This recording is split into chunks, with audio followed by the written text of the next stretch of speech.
요한복음 12장 1절부터 8절까지 한 절씩 교독하도록 하겠습니다. 제가 한 절 읽고 여러분 한 절 읽고. 요한복음 12장 1절부터 8절까지는 말씀이 되겠습니다. 6월절 엿새 전에 예수께서 베다니에 이르시니 이곳은 예수께서 죽은 자 가운데서 살리신 나사로에 있는 곳이라. 거기서 예수를 위하여 잔치할세 마르다는 이를 보고 나사로는 예수와 함께 앉은 자 중에 있더라.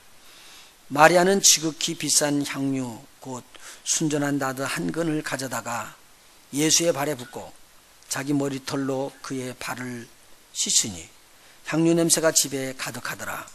제자 중 하나로서 예수를 잡아줄 가룟 유다가 말하되 이 향유를 어찌하여 300데나리온에 팔아 가난한 자들에게 주지 아니하였느냐 하니 이렇게 말하면 가난한 자들을 생각함이 아니요 저는 도적이라 돈 괴를 맞고 거기 넣는 것을 훔쳐가미러라. 예수께서 가라사대 저를 가만두어 나의 장사할 날을 위하여 이를 두게 하라. 가난한 자들은 항상 저희와 함께 있거니와 나는 항상 있지 아니하니라 하시니라. 아멘. 목사님 나오셔서 하나님 말씀 증거해 주실 텐데 우리 주님의 이름으로 환영합니다. 할렐루야. 할렐루야. 할렐루야. 아멘. 할렐루야. 반갑습니다.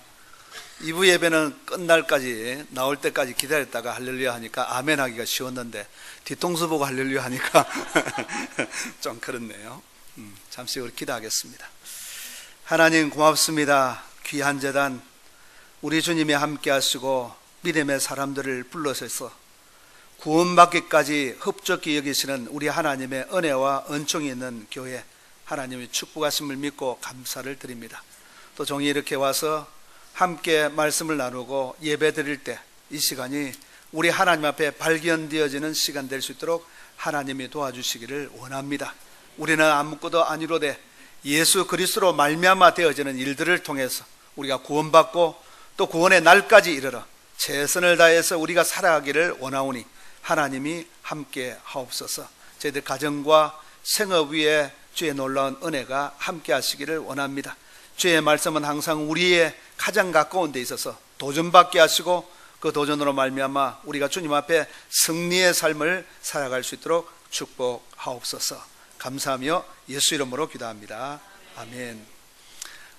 총무로서 제가 두 번째 방문을 하게 되었습니다.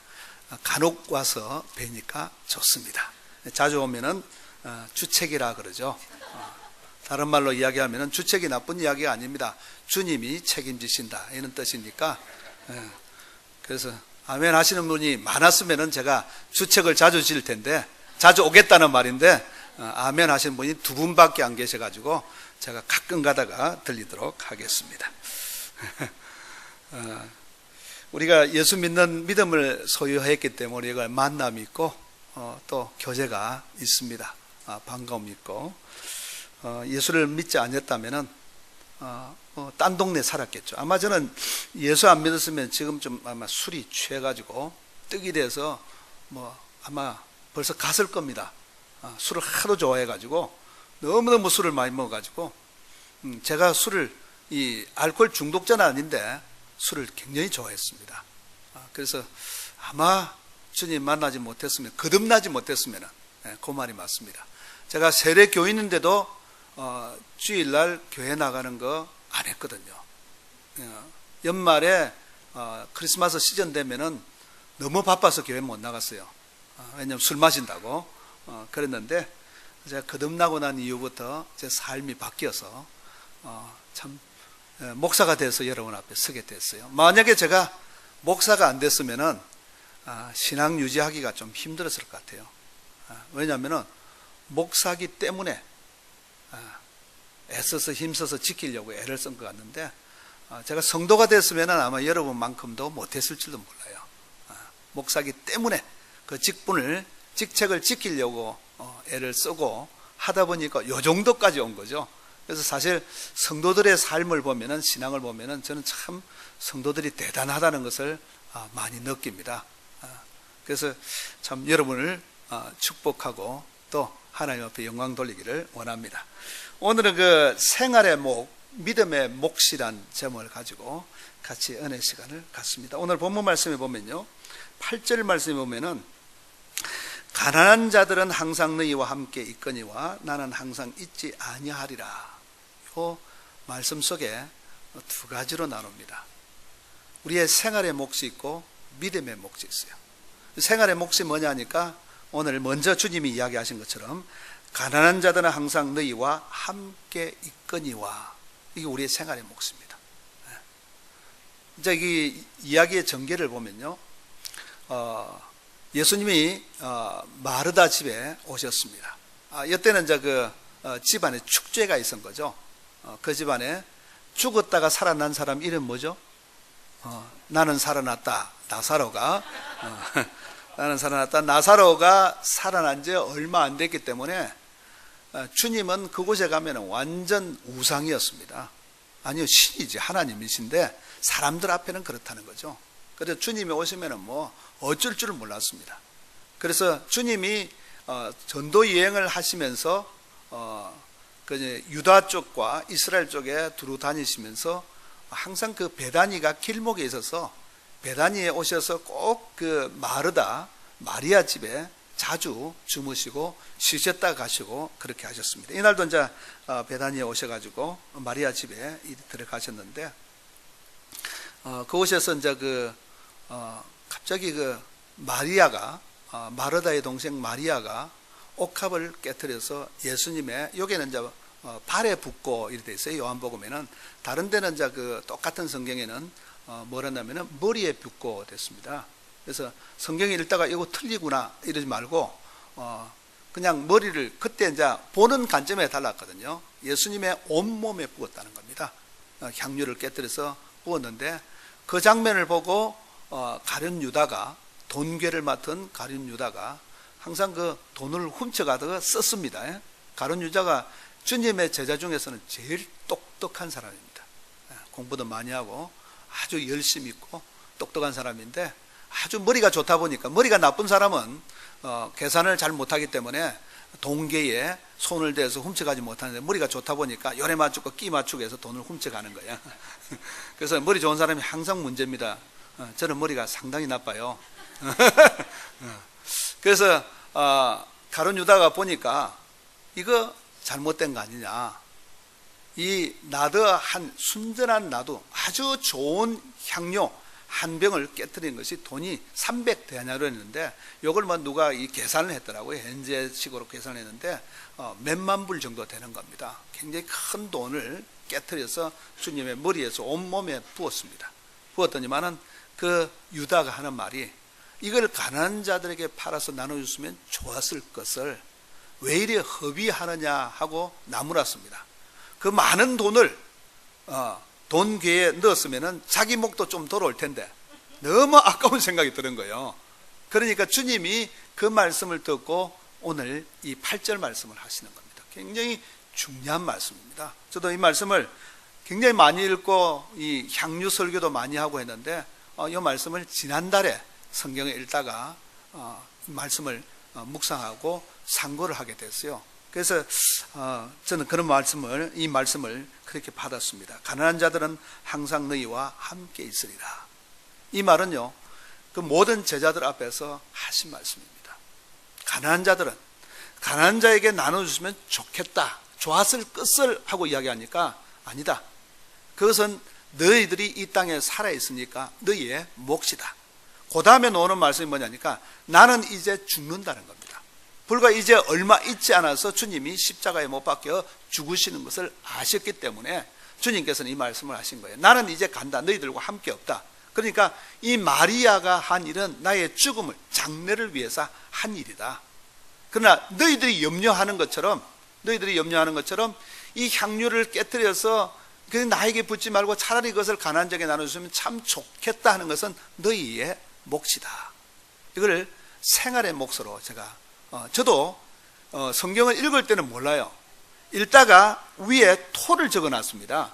생활의 목, 믿음의 목 한 걸 제가 언제 적어놨는지 모르는데 그걸 적어놓은 걸 봤어요. 그래서 여러분 성경을 읽다가 깨달으면 빨리빨리 적어 놓는 것도 참 좋습니다. 저도 몰랐는데 그게 적혀가지고 묵상을 하기 시작했습니다. 상고를 한 거죠, 말씀을. 그래서 이게 주님이 우리에게 맡긴 생활의 몫이란 것이 있어요. 여러분이 신앙생활하는 사람도 아니에요. 우리가 믿음을 가지고 사는 사람들입니다. 그래서 믿음을 가지고 살기 때문에 믿음이 최고인 줄 알아요. 모든 것 믿음에 대조합니다. 믿음이 있는 사람 최고인 줄 알아요. 근데 흔히들 우리 주위에는 믿음이 굉장히 좋은 사람이었는데 실제적으로 삶을 보면은 참 좋지 않은 사람들이 참 많아요. 어제 저 사람은 교회에서 기도도 열심히 하고 막 누구보다도 앞장서는데 돈놀이 해가지고 돈 떼먹고 도망간 사람도 있더라고. 어떤 사람이 우리 교회에 열심히 노는 사람인데 한 주도 안 빠지고 나는 사람인데 어느 날 교회에 안 보여요. 근데 왜 안 보이냐고 그랬더니만 누가 그러더라고. 갯돈 받으러 다른 교회 갔대.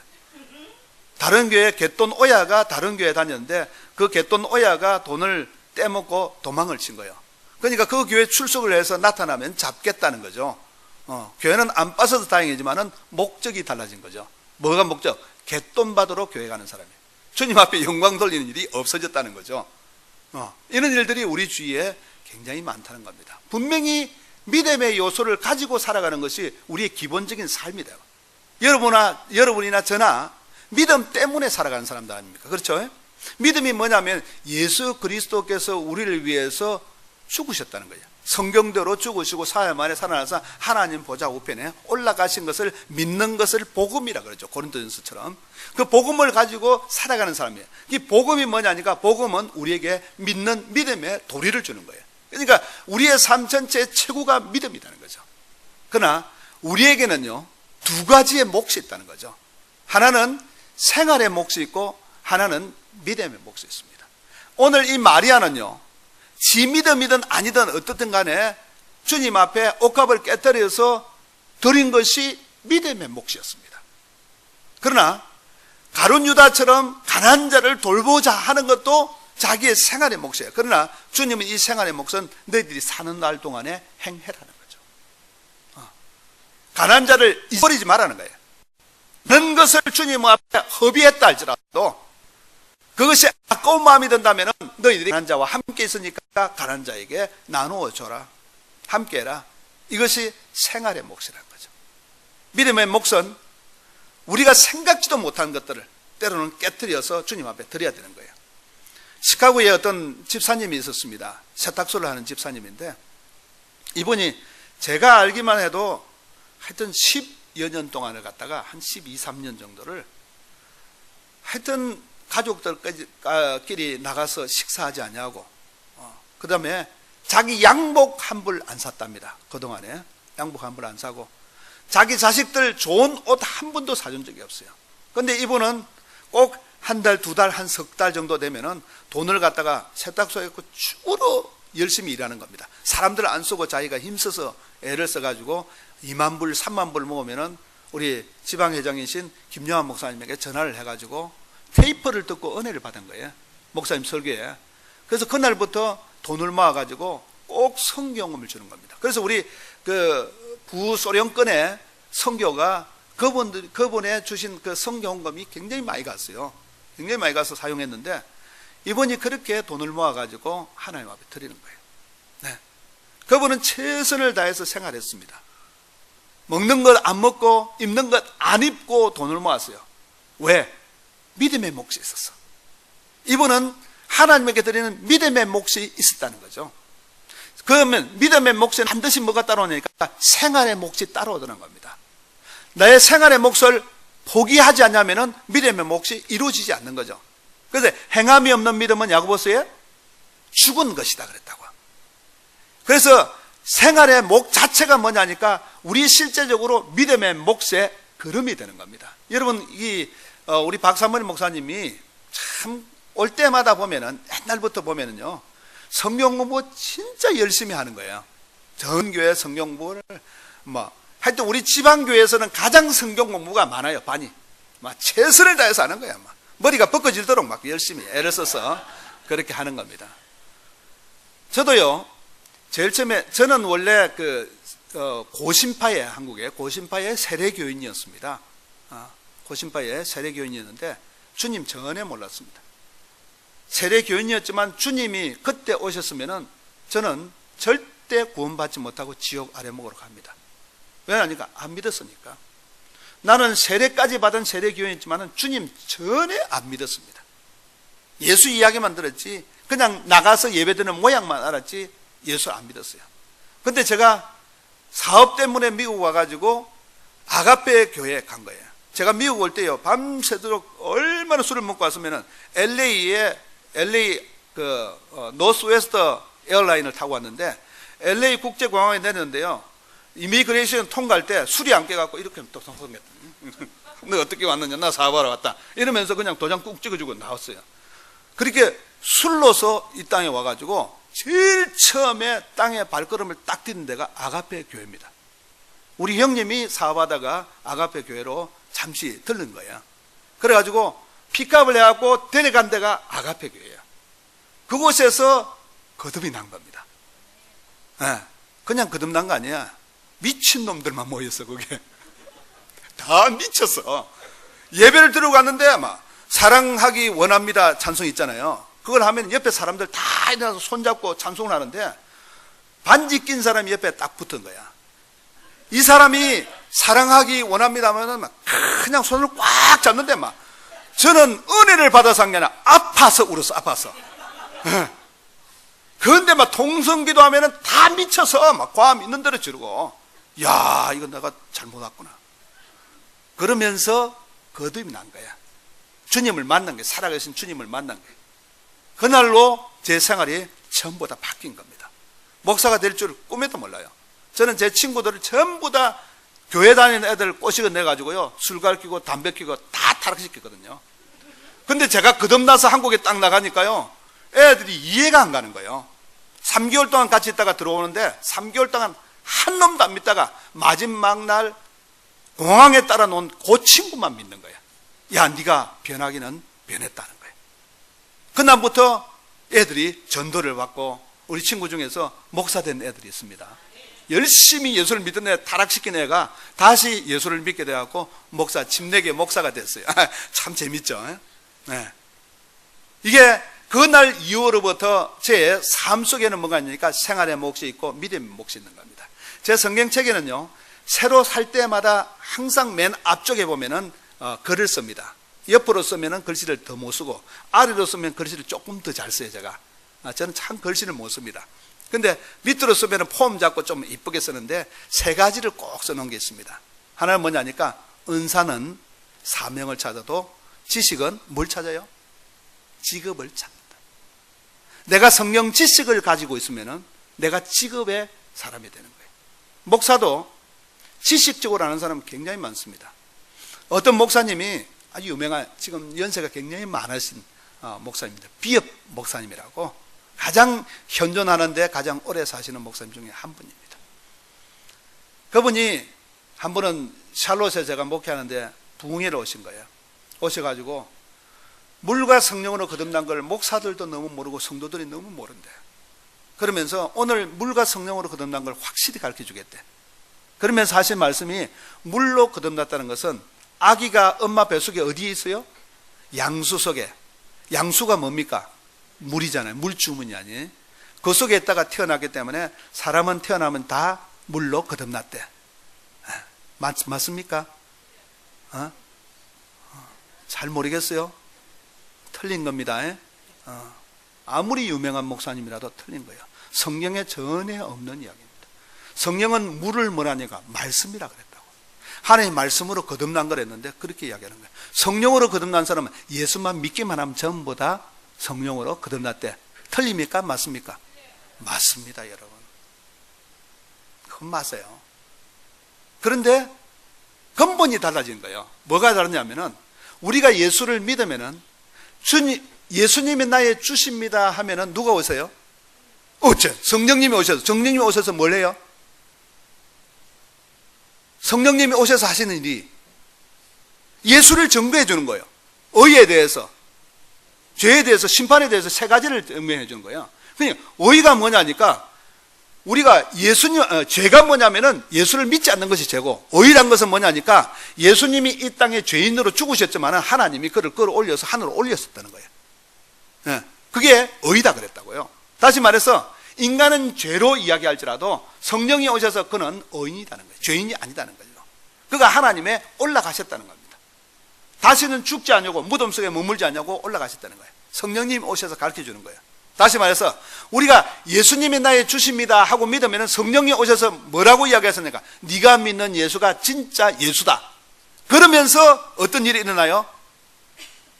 가장 쉽게 나타나는 방법이 뭐냐면은 브라바빠 하는 거야. 방언이 터져 놓는 거야.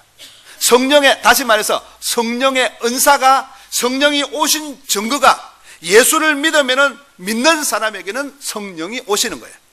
성령이 오셔서 하시는 말이 뭐냐니까, 나타나는 증거가 뭐냐니까 은사가 나타나는 거예요. 성령의 은사가. 그 중에 가장 우리 눈에 드러나는 것이 표적이에요. 표적.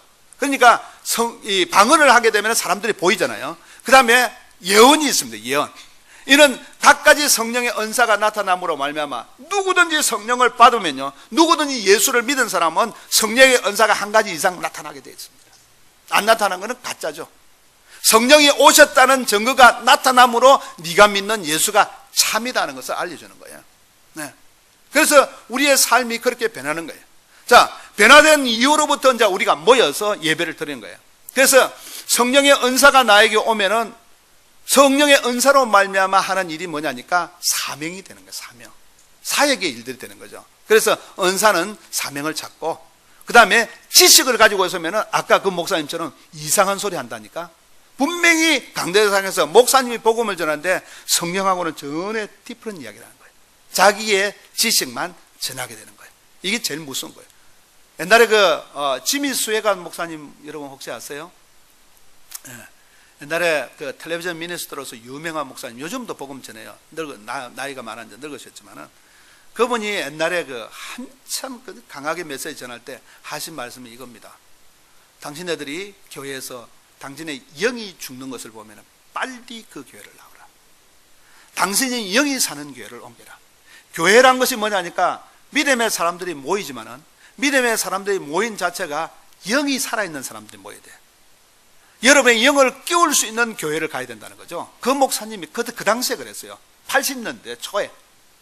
아주 그냥 설교 나오면 텔레비에 되고 전 세계에 방영되는 곳에서 당신의 영이 그 교회에서 죽는다면 빨리 놓으십시오. 다른 교회로, 영이 살 수 있는 교회로 옮기십시오. 맞습니다, 여러분. 우리가 교회에 나오는 목적이 뭐냐니까 내 영이 살기 위해서 오는 거예요. 그게 사명을 따라 사는 사람이에요. 아니면은 지식을 따라서 그냥 직업이 되는 겁니다. 두 번째, 제가 뭘 가졌냐면 대인관계는 시간을 벌어라 이렇게 써놓습니다. 그 말은 뭐냐니까 오래 참고 견디는 거죠. 대인관계는요, 오래 참고 견디는 거예요.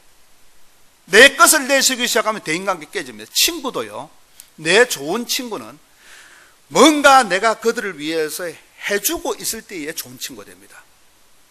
내한테 친구가 한 명 있어요. 물론 이제 세상 친구 아니고 주님 안에 들어온 친구인데, 이 친구는 받아먹는 건 너무 좋아해. 지가 베푸는 거는 별로 없어요. 그러니까 맨날 나한테 찐받 듣는 거야. 내가 해주고도 별로 좋은 소리 못해. 친구란 것은 내가 뭔가 해줄 때에 그 사람이 나를 친구로 받아들여요. 이걸 대인관계라 그래요. 그러니까 그때까지 우리가 많은 시간을 들여서 시간을 벌어야 되는 거예요. 그 다음에 세 번째로 뭘 해놨냐면요, 세 번째에 써난 말씀이 이게 오늘 우리가 설교하는 말씀입니다. 뭐냐니까 값을 하지 말고 몫을 하라는 거예요. 얼굴 이쁜 사람은 무슨 값을 한다고요? 얼굴 값을. 낯짝 값이라 하면 좀 미안하고, 그래도 우리가 크리스찬인데 고운 말을 써야죠. 얼굴 이쁜 사람은 무슨 값을 한다? 얼굴 값을 한다. 그러죠.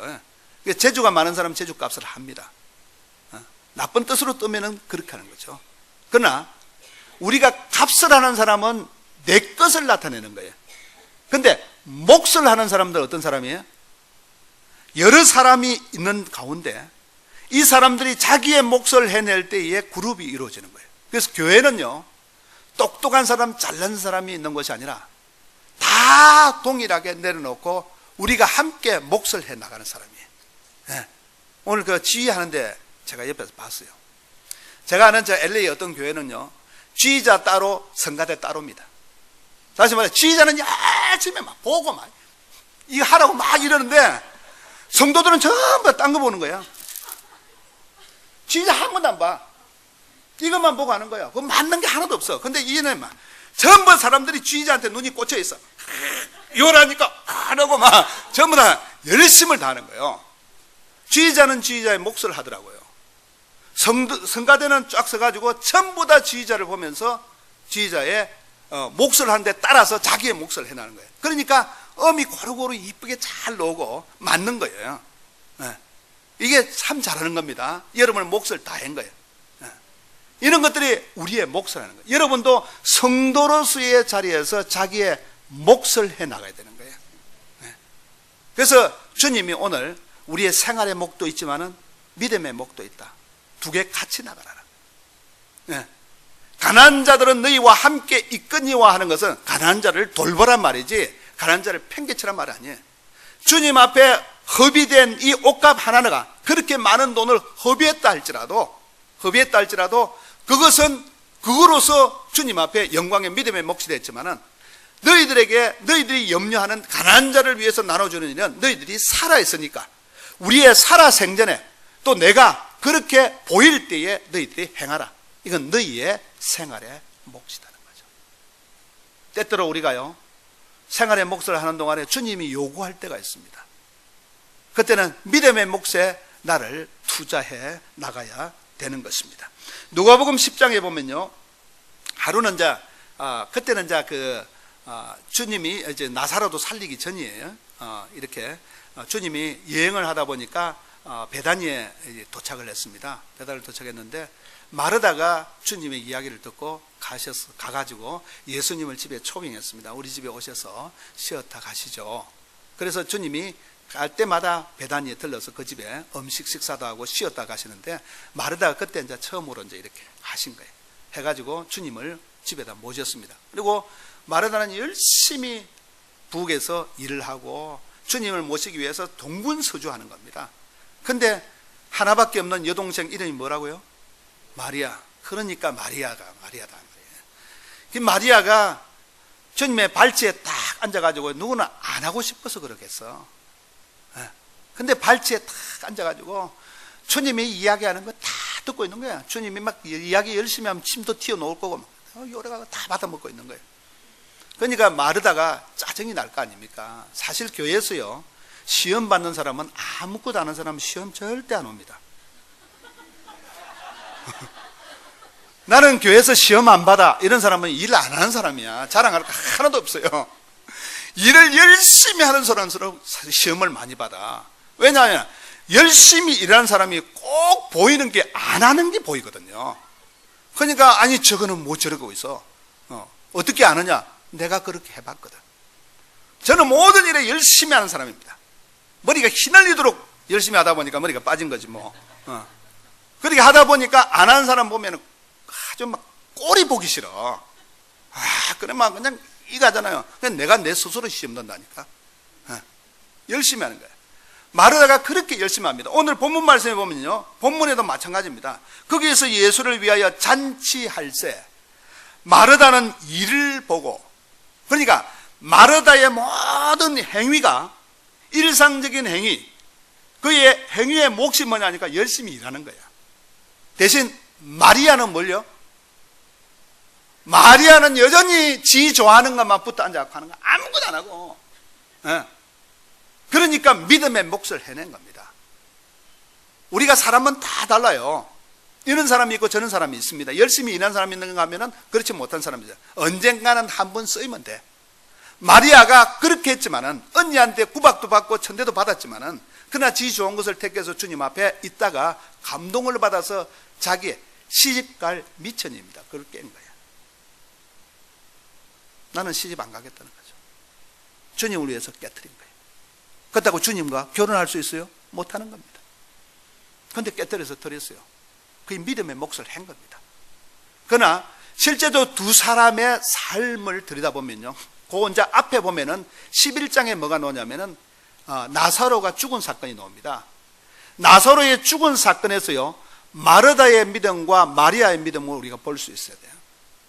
분명히 이 자리에서는요, 그 앞에서는 누가복음 10장에서는 뭐냐면은 주님이 지가 좋은 걸 택했으니까 말을 하지 마라. 마리아는 지 좋은 것을 택했느냐. 그러니까 사람들이 전부 다 이게, 목사님도 설교할 때 그렇게 해요. 마리아처럼 그렇게 지 좋은 것을 택한 것을 믿음이라 착각하는데, 믿음의 척도는 그렇게 되는 게 아니에요.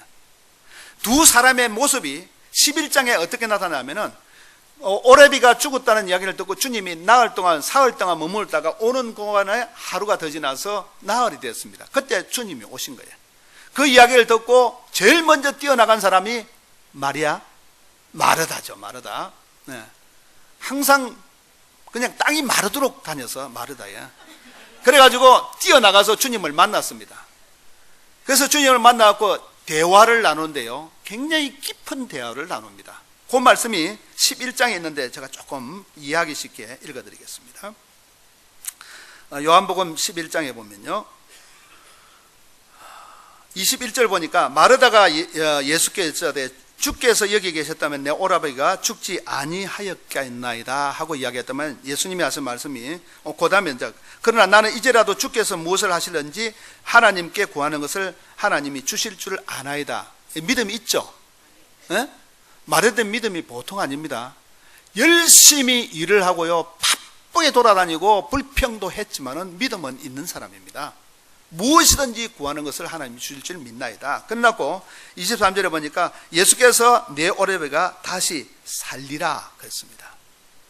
자, 요거는 살아날 것이라 그랬어요. 아니면은 미래적인 것입니까? 현재적인 것입니까? 살리라 하는 것은 미래적인 거예요. 먼 미래가 아니라 지금 일어난 일을 계시해 주는 거거든요. 살리라 하니까 24절에 마르다가 가로되 마지막 날 부활에는 다시 살 줄을 믿나이다. 마르다의 믿음이 어디 있습니까? 부활을 믿고 부활의 날에 사는까지 믿습니다. 대단한 믿음입니다. 오늘날 우리 성도들 중에요, 부활도 안 믿고 우리가 죽은 다음에 사는 것을 안 믿는 사람도 있을 겁니다. 굉장히 많아요.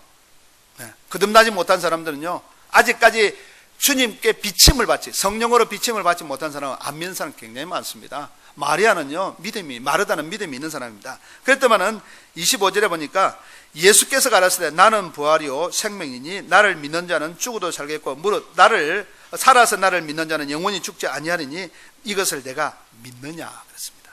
조금 더 고차원적으로 딱 찔렀습니다. 그랬더만은 마르다가 이야기하기를 가로되 주여 그러하외다 주는 그리스도시요 세상에 오시는 하나님의 아들이신 줄을 내가 믿나이다.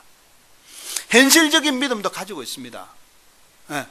주님을 그냥 적당히 믿는 게 아니라 확실히 믿는 믿음은 마르다가 가지고 있어요. 그가 분주하고 그가 이것도 좀 해서 동생을 좀 나무르기도 하고 불평불만도 터뜨리지만 여전한 믿음을 소유하고 있는 겁니다. 그리고 나서 주님의 대화 가운데 마르다가 뭘 깨달으니까 주님의 믿음에 내가 도달하지 못했구나 하는 것을 깨닫습니다. 분명히 오라비가 살 거라고 했는데 자기는 계속해서 미래적인 믿음만 이야기를 하고 있었다고요. 그러니까 자기 스스로가 주님의 말씀에 비추니까 믿음이 부족하구나 하고 돌아서서 갑니다. 28절에 보니까 이 말을 하고 돌아가서 가만히 그 형제 마리아를 불러 말하되 선생님이 오셔서 너를 부르신다니. 예수님이 마르다에게 전달해서 마리아 오도록 이야기했겠어요? 이 말씀 문맥을 보면요, 아니에요. 가만히 가서 이야기했다는 것은 지 생각을 이야기한 거예요. 나는 믿음이 안 되니까 도대체 오라비가 산다는 말 도대체 무슨 말인 건 내가 모르겠다. 마리아, 네가 한번 가봐라. 네 믿음은 주님께 합당한가 가봐라 하고 이야기했더만 마리아가 뛰어서 나갑니다. 자기를 부른다니까 얼마나 좋았겠어. 나갑니다. 그러고 나서 32절에 봅니다. 마리아가 예수 계신 곳에 와서 보이고 그 발 앞에 엎드려 가로되 주께서 여기 계셨다면 내 오라비가 죽지 아니하였겠나이다. 자, 언니하고 동생의 믿음이 같나요? 틀리나요? 똑같이 이야기했어요. 똑같이 이야기했습니다. 언니도 그렇게 있고 동생도 똑같이 이야기했습니다. 주님의 말씀만, 다른 건 다 포기하고 주님의 말씀만 듣던 마리아나 열심히 일하면서 주님의 말씀을 듣지 못하고 열심히 헌신하면서 여전히 주님을 섬기던 마르다나 똑같은 믿음의 척도를 가지고 있었다는 거죠. 그러고 나서 33절에 보니까 예수께서 그의 우는 것과 또 함께 온 유대인들의 우는 것을 보시고 심령에 통분이 여기시고 민망히, 통분이란 말이 무슨 말입니까? 통분을 거꾸로 한번 해봐요. 분통이 터졌다는 거죠. 예수님이 그도 우는 거 보니 믿음이 없다는 걸 봤다는 거죠. 최소한도 마르다 때는 통분이 여기지 않았어요. 분통을 안 터졌다고. 그런데 마리아가 와서 우는 것을 보니까 그 말하고 우는 거야. 오히려 어떻게 보면요, 마르다보다 더 믿음이 없었던 것이 마리아가 아닌가. 그리고 가라사대 그를 어디 두었느냐? 가로되 주여 와서 보옵소서. 예수께서 눈물을 흘리시더라 그랬어요. 무엇 때문에 주님이 눈물을 흘렸을까요? 믿음이 없는 것을 보고, 두 사람 믿음이 똑같은 것을 봤다는 거죠. 분명히 행함에 있어서는요, 분명히 행함에 생활의 몫은 마르다가 훨씬 더 했습니다. 믿음의 몫을 택한 것은 마리아였습니다. 그러나 그 이후에 주님이 무덤가에 가셔서 마리아야 돌을 굴려내라 안 하고 마르다야 돌을 굴려내라 그랬습니다. 왜 마르다를 불렀을까요? 믿음이 더 많아서? 아니요. 그 집의 가장이기 때문에. 오라비가 죽어버리고 그 집에서 언니는 최고 가장이기 때문에 언니를 불러서 돌을 굴러내라 했어요. 그때만은 마르다가 이야기하잖아요. 썩어서 냄새가 남아있다. 굴러내 무엇 하겠습니까? 믿으면 영광을 보리라 하지 아니하였느냐. 그러니까 그 자리에서 마르다가 자기의 믿음을 돌이켜서 포기한 믿음, 내가 할 수 있는 믿음이 아니라 포기한 믿음을 보인 거예요. 돌을 굴러냈더니만 주님이 굴을 향해서 가라사대 때 나사로야 나오라. 옛날에 80년대 초반에요, 미국에 엄청난 유행하는 찬송가가 있었습니다. 복음성가가. 그게 뭐냐니까 나자로 컴포스 하는 그런 노래가 있었어요. 제가 워낙 음악 실력이 출중하기 때문에 내가 노래는 부르지 못하지만은 그런 노래가 있어요. 그 LA 쪽에는 잘 없었는데 오클라마 제가 그때 공부하러 가 있었는데 그때 오클라마 쪽에는 매일 수십 번이 나왔어요. 나사로야 나오라 하는 그 찬송이 막 있었습니다. 나사로야 나오라니까 나사로가 수족이 동인 채로 살아서 나오더라는 거예요. 그래서 깡총깡총 뛰었겠지. 다 묶어 놨으니까 살았습니다. 그 일 이후로 지금 오늘 본문 말씀이 시작되는 거예요. 너희들이 다 믿는 믿음을 소유하고 있느냐? 그러면은 너희들이 생활의 몫을 다해라. 생활의 몫뿐만 아니라 너희들에게 주어진 믿음의 몫까지도 해내는 것이 너희의 일이니라 하고 말씀하고 있는 것입니다. 여러분, 에서와 야곱의 삶을 보면요, 야곱은 형 에서의 무엇을 뺏어 먹었어요? 장자권. 제가 지난번에 한번 이야기했죠. 제가 우리 형님도 목사님이거든요. 저하고 12살 차이인데 이분이 미국에서 사업을 크게 하다가 주님을 만나고 왕창 뒤집어져 가지고 목사가 된 겁니다. 근데 하루는 워싱턴 DC에서 저하고 이제 82년도 개척을 시작했어요. 교회 개척을 시작해갖고 교회 밴을 타고 이래 기도원을 보러 갔다가 여기도 이제 루트 1 있잖아요. 일본 도로가 있죠. 바닷가 쪽으로. 동부에도 일본 도로가 있습니다. 그래서 미국은 도로가 남북으로 있는 것은 홀수입니다. 여러분 길 잊어버리면 꼭 기억하시면 돼요. 남북으로 가는 것은 무조건 홀수입니다. 짝수는 동수로 갑니다. 동수로. 그래서 일본 도로가 양쪽에서부터 시작돼요. 1번, 2번, 1번, 3번 이런 식으로 옵니다. 그래서 미국의 맨 가운데 샌프란시스코에서 워싱턴 DC로 투과하는 길이 몇 번인 거 아세요? 100의 딱 중간이 뭐예요? 50번 도로. 여기 50번 도로가 있습니다. 그게 미국의 딱 중간 도로라 그래요. 그래서 일본 도로를 이렇게 북쪽으로 올라오는데 일본 도로가 짝 두 개가 나눠지면서 이것도 1번, 이것도 1번이야. 그래서 제가 저것도 1번이네, 이것도 1번인데 하니까 우리 형님이 아니야. 내가 가는 이쪽이 1번이야, 저기 1번 아니야. 그래. 그래서 형님 내기합시다 그랬지. 그러니까 뭐 가지고? 아니 나는 두 개 다 1번이란 걸 걸겠습니다. 형은 이거 1번이다니까 그럼 뭘 걸겠냐? 근데 그랬지. 장자권 나한테 넘기시오. 그렇다면 너는 뭐 줄 거냐? 내가 평생의 형님 종 되겠습니다. 동생은 아무리 키워봐야 형님 밑에 아닙니까? 가만히 한 5분 정도 생각하다만 안 한대. 그때 만약에 하자! 이랬으면 내가 장자권 따먹었다니까. 현대판 야곱이 되는 거야. 그리고 아버지의 축복권을 속여서 형한테 가는 축복권을 뺐잖아요. 그 결과가 뭔 줄 압니까? 자, 이 땅의 장자권 축복을 뺏어 먹었습니다. 그리고 아버지의 축복권까지 하나님이 축복 주는 축복권도 뺏어 먹었습니다. 그리고 야곱이 받은 것이 뭘까요? 두 가지가 있습니다. 첫째는 육신의 몫을 받았어요. 거짓말은 대가를 받았어요. 두 번째는 하나님의 축복이 그대로 임했습니다. 믿음의 몫도 받았지만은 육신의 몫도 받았다는 거예요. 행함의 몫도 받았어요. 속인 대가가 뭐냐면은 환도배를 쳐가지고 일평생에 야곱이 절었다 합니다. 여러분, 에서와 야곱이 다시 만날 때에 그 장면 한번 여러분 성경 읽으면서 한번 보세요. 자기 자식들 전부 뒤에 세우고 자기는 머리가 땅에 닿도록 다리는 절죠. 자기 몸이 살기 위해서 그 자식들 앞에서, 그 많은 종들 앞에서 머리가 땅에 닿도록 굽신거리면서 형 앞에 갔습니다. 그리고 탕감을 받은 거예요. 육신의 대가를 그렇게 비참하게 지불하고 탕감을 받습니다. 대신 믿음의 몫도 하나님이 야곱에게 주신 거예요. 여러분들이요, 믿음의 열정을 소유하고 있어야 돼요. 믿음의 몫을 다하기 위해서 열정을 소유하고 있어야 해요. 비록 육신적으로 조금 머쓱하더라도 거석한 축복을 받아야 되는 거예요. 여긴 다 하는가 봐. 머쓱거석해도 다 하는가 봐. 자, 그러면은 두 번째 가인과 아벨의 제사가 있습니다. 이거 목사님이 교육을 많이 시켰을 텐데, 가인과 아벨의 제사 중에 누구 거를 하나님 받으셨어요? 아벨 거를 받으셨다고요? 왜 그러면 가인 거를 안 받았을까요? 여러분, 제가 생각할 때는요, 가인은 농사일을 지었기 때문에 농사의 일을 짓는 게 힘들겠습니까? 목축하는 게 힘들겠습니까? 농사가 월등 힘듭니다. 힘든 만큼 가장 좋은 것을 하나님 앞에 내놓고 하나님 앞에 제물로 드렸어요. 하나님이 기뻐하셨을까 안 했을까?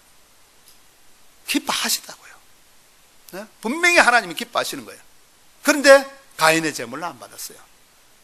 그런데 아벨은 그냥 데리고 다니는 양새끼, 지가 낳은 것도 아니고 양이 양 낳은 거 좋은 거 하나 골라가지고 잘라가지고 하나님 앞에 피의 제사를 드렸어요. 그런데 하나님은 그걸 받으셨다고.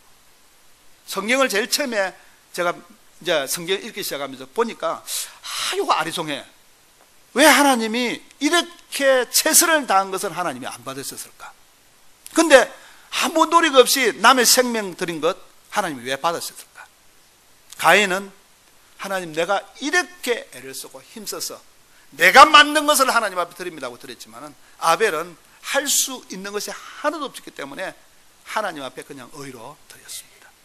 우리가 하나님 앞에 일하는 건요, 육신의 행함의 몫이든 아니면 믿음의 몫이든 어느 것이든지 우리가 최선을 다해서 하나님 앞에 드리는 거죠. 네. 여러분, 필요합니다. 여러분이 오늘 아침에 일어나서 행한 모든 것도 우리의 행함의 몫입니다. 네. 남을 가난한 자를 도와주든 안 도와주든 상관없어요. 우리는 이미 예수 안에 거듭난 생명을 얻은, 예수를 믿는 믿음의 삶을 사는 날부터 우리는 어쩔 수 없이 행함의 믿음, 믿음의 목 두 가지를 놓고 우리가 가는 거예요. 행함의 목, 믿음의 목 두 가지를 놓고 가는 거예요. 근데 어떤 사람은 그거 상급을 쌓을 수 있고, 아까 세탁소 집사님 이야기했듯이 그분은 하나님에 가셨습니다. 굉장히 고심하고 연세가 그렇게 많지 않는데 60이 안 돼서 가셨어요. 주님 앞에 최선을 다해서 주님 앞에 드리고 가셨어요.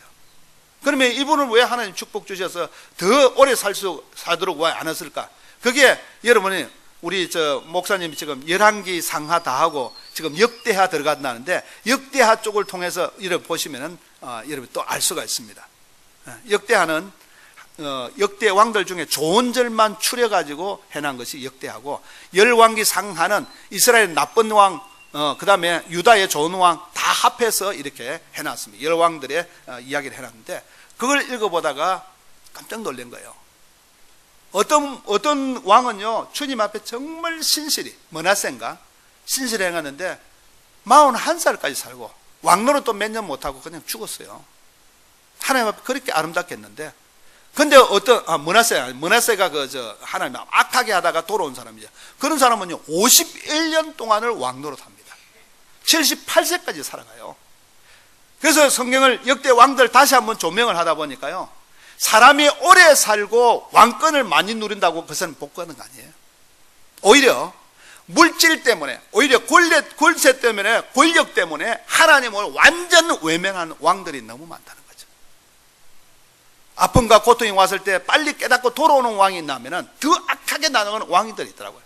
근데 그 더 악하게 나가는 왕들을 하나님이 쳐서 죽여버리지 않냐고 놔두시더라고요. 왜요? 악한 사람들은 악한 자를 따라서 가게끔. 이 세상도 마찬가지입니다. 이 세상에 분명히 믿음 있는 좋은 사람도 있고 믿음 있는 나쁜 사람도 있어요. 아까 이야기했듯이 교회 나가면서 어떤 권사님이 개 오야해가지고 남의 돈 떼먹고 도망간 사람도 있다니까. 권사인데 그 사람 분명히 교회에 오는 사람이야. 같이 예수를 믿는 사람이야. 거기서 우리의 행함의 몫이 오는 거예요. 여러분, 오늘 살아가는 여러분의 행함의 몫 중에서요, 하나님 앞에 영광된 것을 취한다면 여러분의 믿음의 몫이 되는 거예요. 똑같습니다. 두 여자가 주님 앞에 옥합을 깨뜨립니다. 한 여자는 창녀입니다. 창녀. 죄인인 한 창녀가 와서 주님 앞에 옥합을 깨뜨려요. 그런데 자기의 죄를 위해서 깨뜨렸어요. 똑같이 옥합을 깨뜨리는데, 마리아는 똑같이 옥합을 깨뜨리는데 자기 죄를 위해서 깨뜨린 게 아니라 주님의 죽으심을 위해서 깨뜨렸다고 했다고. 그래서 이걸 갖다가 주님이 믿음의 몫으로 보시는 거예요. 믿음의 몫으로. 내 옥합을 깨뜨려서 내 죄를 위해서 깨뜨린다면 행함의 몫으로 보는 거예요. 두 개 다 믿음의 행입니다. 똑같이. 분명히 똑같은 거예요. 그러나 몫은 다르다는 거예요. 네. 여러분의 살아 생전에 최선을 다하는 믿음의 삶을 사는 동안에 여러분의 행위의 몫을 믿음의 몫으로 바꿔놓을 수 있다면 하나님이 여러분을 참 기뻐하실 거예요. 네. 그래서 생활의 몫은요, 일상생활입니다. 금식도 하고 기도도 할 수 있어요. 누구나 다 하는 일입니다. 특정한 사람만 하는 거 아니에요. 우리 예수 믿는 사람은 누구나 기도하고 누구나 때때로 금식도 합니다. 누구나 다 하는 일상적인 행함입니다. 왜? 믿음을 소유했기 때문에. 어차피 믿음을 가지고 살아야 되기 때문에. 그런 사람들이 우리가 가면서 똑같이 행하면서도 여전히 고아와 가부를 위해서, 가난한 자를 위해서 혈육을 찾아 피하지 않냐고 우리가 서로 도우고 가는 것이 우리가 이 세상에 해야 될 일들이에요. 여러분, 묵가하지 마시기 바랍니다. 어려운 사람이 있으면 도와야 돼요. 함께 가야 되는 거예요. 이게 우리의 행함의 몫이 돼야 행함의 몫 속에서 믿음의 몫도 찾아낼 수가 있는 겁니다. 그럼 믿음의 몫은 뭐냐니까 찾아내는 것입니다. 바라보는 것이에요. 믿음이 뭐라 그랬어요? 히브리서 1장에 11장에 믿음은 바라는 것들에 실상이란 것이 있는 것이 없는 거예요. 있다니까. 근데 이게 보여요, 안 보여요? 보이지 않지만은 이게 증거가 되는 거예요. 있다는 거죠. 믿음은 반드시 있다는 거죠. 그 믿음이 반드시 있기 때문에 믿음의 몫을 우리가 해야 된다는 거죠. 네. 최선을 다해서 그렇게 살아가는 겁니다. 아브라함도 그렇고 히브리서 믿음의 제자들도 그렇게 살아온 모습을 봅니다.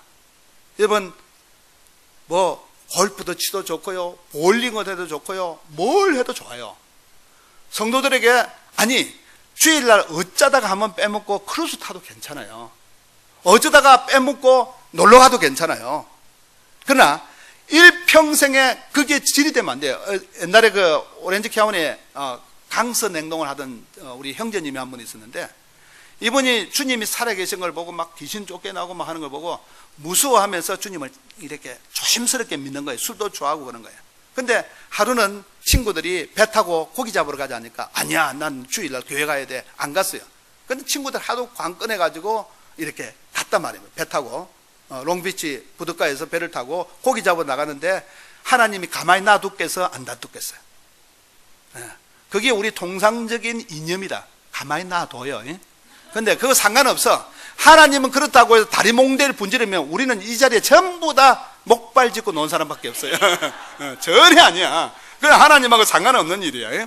우리의 마음의 자세지. 그래서 나갔더니만 풍랑을 만나갖고 고기는 한번 낚싯대 한번 못 들이고 밤새도록 토하다가 돌아온 거야. 이분이 돌아와서 하는 말이 하나님이 하셨을까 안 했었을까? 하나님하고 상관없이 됐다니까. 그건 날씨가 안 좋아서 하나님이 사탄을 통해서 역사를 해주신 거지.